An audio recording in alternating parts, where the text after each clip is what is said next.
You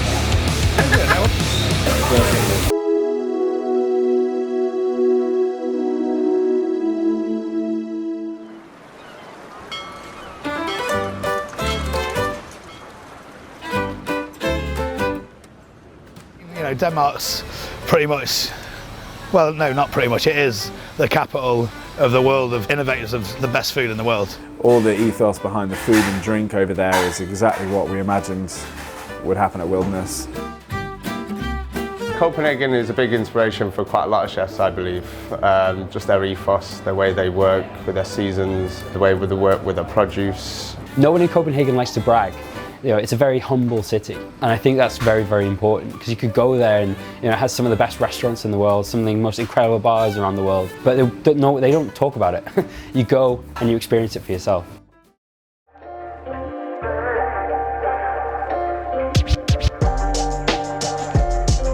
Empirical spirits are probably the most innovative and forward-thinking spirit manufacturers there are in the world right now.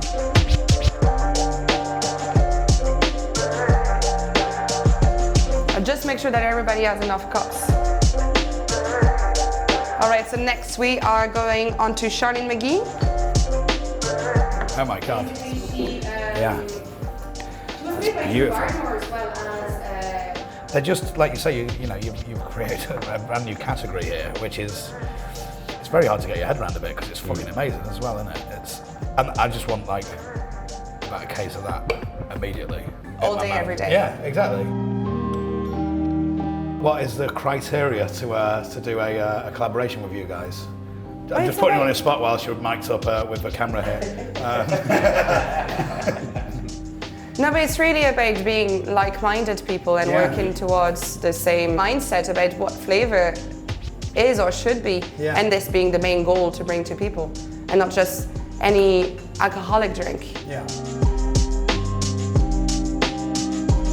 The process of going from all of this to getting to it in that bottle is fucking like mind-blowing. It's mental, yeah. I have the utmost respect for people who do it, because it almost gives me a nosebleed trying to work out how it works. Always going to get further saying why not all the time, why not? Not somebody saying can't. You know, there's no such word as can't. Exactly. We can, but some way we can do something. Yeah, like exactly. How do we make it possible? Yeah, everything's possible, isn't it? Everything is possible. I want our innovation area to be a smaller version of this. Does everybody like hot sauce? Yes. Like, you know when you come to a place and you're like, yeah, I could live here. Just here, in this car park. I kind of want to do a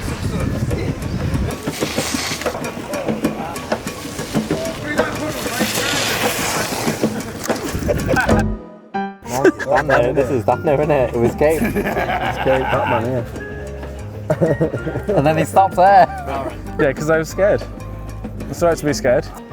Let's do a left at the Chibok sign.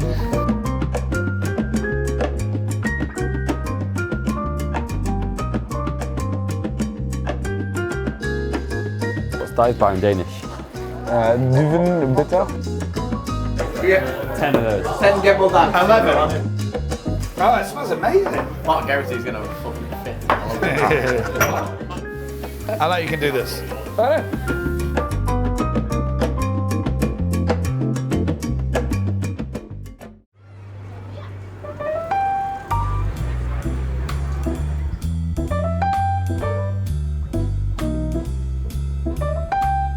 Does anyone else want some gooseberries? Yeah, we'll share them. You told us 65. Amazing. So Copenhagen's kind of known as being a very sort of food-led city. What makes it special? What makes it different? It's a good question. I think in general there's like a movement of like sourcing local things and just quite going simple in a way, not exaggerating on things from all over and trying to be something that we're not. How did you say it? Limfjord? Limfjord. That's the Danish oyster. Just a little bit of lemon. A little bit. What about the rest of the fish? You get local fish? Almost 70% of our fish is local catch. Okay. Because the Danes is like We don't want to get a lot of fish from other countries when we got a lot of delicious fish from in Denmark. Especially when the sea is just there. So. Yeah, exactly. When I come to a restaurant, I want it to be like, when you get there, it's like getting in your apartment also. That's kind of the route that our new restaurant's going to be. Very simple, relaxed, somewhere it's nice to go, good music. Yeah? Oh yeah. Not too high music. No, I hate when I get to a restaurant and you can't talk with people. How's your food? What? I say, how's your food? The food scene is probably one of the best in the world. Why do you think it is so good? We don't have many issues to worry about, so it's I think it's Copenhagen is a great place for a creative outlet. Try stuff on. Even if you break your neck, you don't break your neck. You know, it's not life or death here. And the guys who dare push it beyond the boundaries of what's expected, well, they have a high success rate, in my opinion.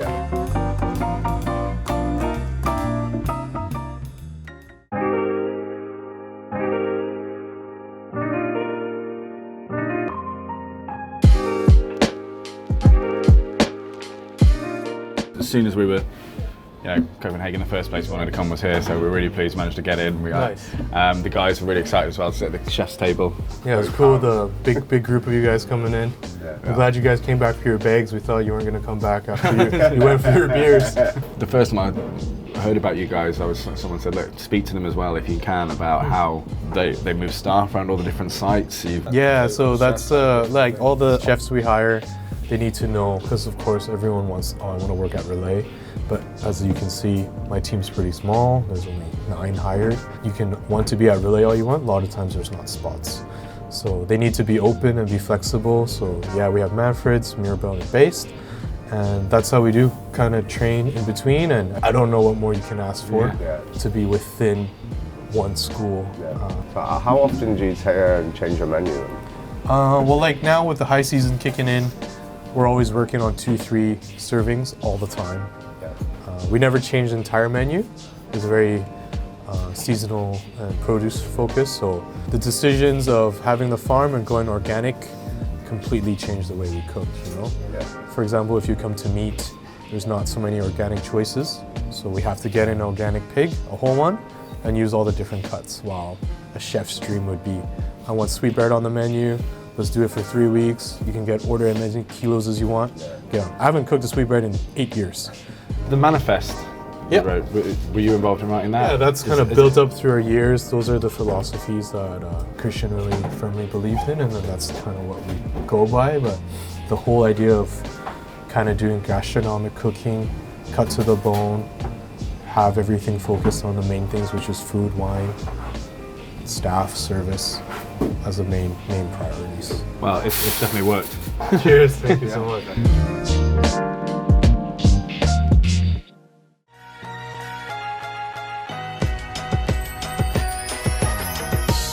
So the philosophy has been the same since the very beginning, to do things the Ruby way. So everything is sort of decided. There's a standard set for what we do, and that's both in the terms of greeting people, saying goodbye to people, but also everything we do on the drip tray here. The last 10 years, you've seen a massive rise in sort of food culture.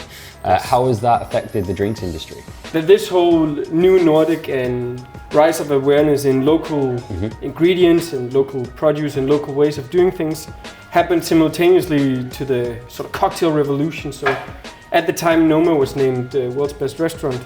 And all of a sudden we had American tourists sitting here in the bar and asking about, so do you have any local spirits? Do you have any local? Because they had just been sort of indulged in this Nordic experience and wanted to continue that in the bar. Aquavit was something kept in the freezer by old people and pulled out for Easter and Christmas dinners. Since then we've sort of pulled it out, dusted it off, and figured out that it actually has a lot of things that are both unique to it, but can also be amplified in cocktails. What has also happened in the recent years is that there's been put a lot of focus on developing the aquavit category. So there's been a lot of new products introduced, and also just a focus on classic products that have kept their sort of integrity along the way. If something's a bit closer to you and it's in season, the quality of that produce is a lot higher. Is that something you guys focus on here as well? Yes, so our menu changes based on the season. We are very fortunate to have 4 seasons here. It means that sometimes there's rain, there's snow, it's shitty weather, but it is what we accept as part of changing seasons. Whether it's rhubarb, or right now we have a lot of sorrel on the menu. So sort of try to use and let the seasons reflect in our menus. If there's one thing I've learned, just be open to new ways of seeing an ingredient you may have worked with for a long time.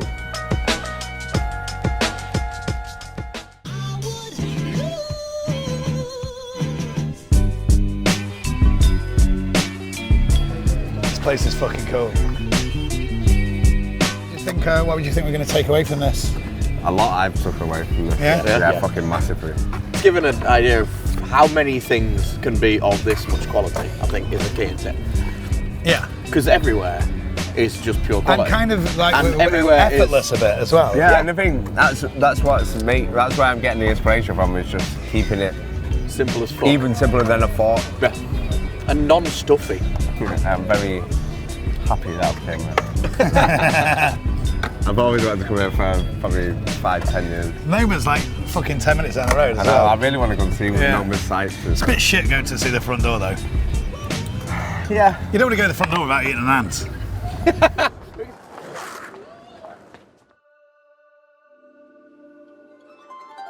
You know, I wish we had more time here. We've only had 3 days here.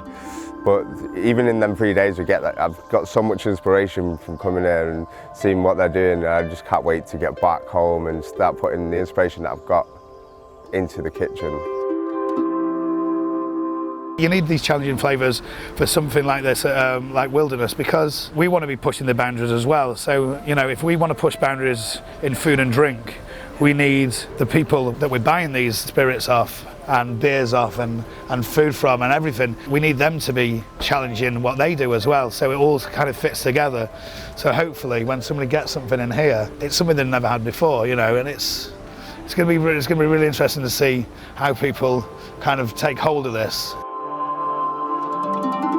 I think the biggest thing I learned there was the methodology behind everything that Danish are doing in their food and drinks can be linked more further afield. What I learned from the trip, I think, mostly was how people need to commit to what they're doing and explore ideas. Some of the places went, some of the bars downstairs being shown little cubby holes of different things happening, and fermented pig's trotters and all these things you just saw people run with was excellent. And I think we need to make sure that we get all of our staff constantly thinking and pushing the boundaries and trying new things. I think my answer to what Wilderness is people are going to have to just come and find out, because I really can't explain it. It's something very different.